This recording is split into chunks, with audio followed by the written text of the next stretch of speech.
Howdy, North Stars. Thank you for tuning in to our Schoology Part 1 makeup session. I'm your host, Tana Simon-Selly, as always. Over here, I'm going to go ahead and do the screencast, showing you the definite possibilities of how Schoology can be used in your realm. So first off, we have 3 different sections up here at the top of our banner in Schoology. So the first one is courses. The difference between all of these, I'm going to go through as I segue in between, is that courses gives accountability. And what I mean by that is that you have grade books, you have mastery levels where you can add standards, as well as a digital badging system. And we're going to talk more about that in later sessions. But that is why courses is different than groups or resources. So in a course, you will notice over here there are these shields that show up. And in those shields, actually I'm going to highlight here. Okay. Sorry about that. So right over here, I've got the Schoology All-Stars. And going into it, I have my landing page set for this course to go into the updates. So it's very similar to Classroom in that respect. So I could go in and type, bring your sandbox course to our training tomorrow. And I could post that, but right here, I could make this a little announcement that sticks with it. But right now, I'm just going to post this update, and you'll see that it goes along in the feed. Going up top here, I go over to materials.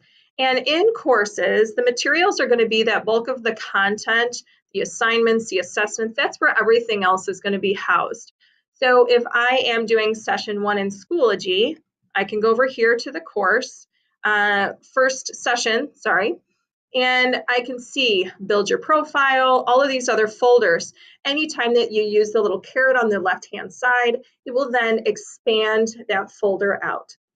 So this is how you're going to structure your course within. And what's really nice is I can drag and I can drop wherever I would like. Something different than Classroom, where you'd have to keep on clicking the Move to Top button.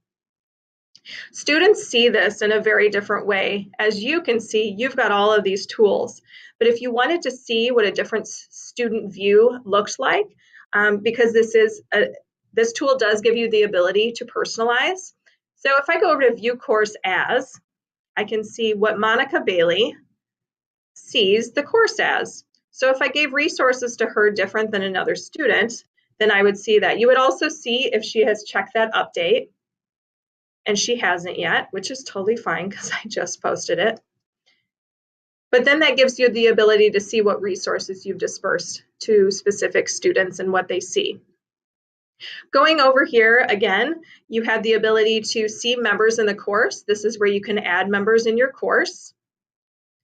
So I've added all of my teachers from across the river that are working in this with me. I can go over here and I can make a connection if I wanted to. So if I click on add the connection, check that box, then I have the ability later on to disperse different resources to those people to make that connection. If I want to go ahead and add a student to a course, here is the access code right here. You can also have it be require an approval if you need that. And I also have the ability to create grading groups in the course. Now let's hop over to groups. So groups are basically the same thing as a course. However, we lose the accountability pieces. So we lose the gradebook, we lose the mastery, we lose that digital badging system. But what's really nice about this is that as a PLC, you can create a course and you can share different resources. So I'm going to give you an example here. I have a D303 blended team group. We have various members, but here is where we can create resources to be able to distribute back and forth amongst our teams. So we have some samples that we might be using for blended learning, and then other people can use them thereafter. I can go over to any gear. The gears are really important here in Schoology, and I can say add it to a course, or I can copy it to somewhere else. Those features are wonderful, and I suggest that you strongly suggest that you use them, sorry. All right, so you'll notice the tool looks very different, not very different, but it looks similar, but it is still different. Notice you have the updates and discussions. That is where that collaboration piece. So we had accountability in groups, now we have the collaborative piece. Heading over to resources, I'm going to go ahead and show you just a couple of things. So consider this similar to the Drive. And I say that because in Drive, we have our home. This is our personal, okay?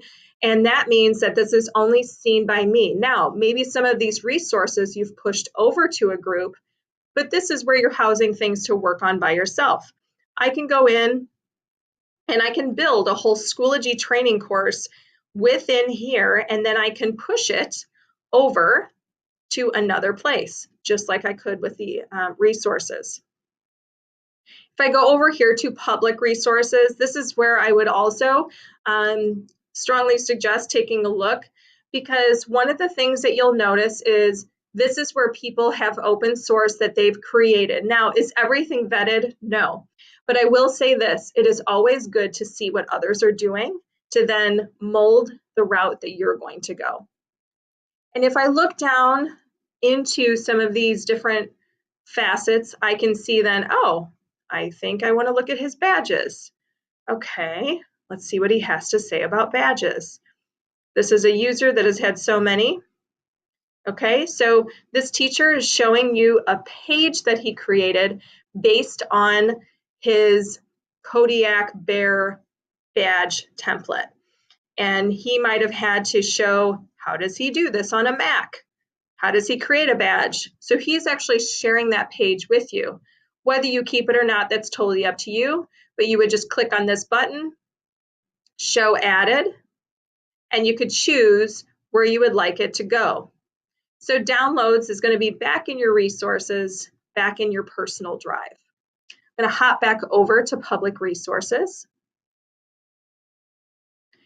And now the next one you can go ahead and click on is group. Hope you're following along and you're doing this yourself, doing a little split screen action. So over here we have group resources. So these are all groups that I am a part of, as well as if my district or my building has created a school resource. So right now you can see I'm part of a blended learning group, and I can go in and see other resources that people have shared out with that group. So even though I'm not directly in resources, I can still see what others have shared. Now, here's the most important piece of all, folks, apps. So let's talk a little bit about this. So if I want to start collecting YouTube videos, or if I want to search within, I can import those videos into Schoology so students are watching them directly on the page. Super helpful. And if I go into any of these other apps, I can do the same. One of the ones that I find most important, because I have built so much in Google Drive, is going to be the Google Drive resource app. I definitely want you all to go ahead and download that and install that app. And now my Google Drive is housed right within Schoology. If I need to create a resource that has not been made yet, I go up here to add resources. I add a folder, or I can add any one of these items. Notice Forms is not here because Schoology actually has built-in features to collect those items that Forms would probably be used for. I would still suggest to use Forms for things like surveys, things like that, that you just want to kind of keep that as a collection for yourself in your drive.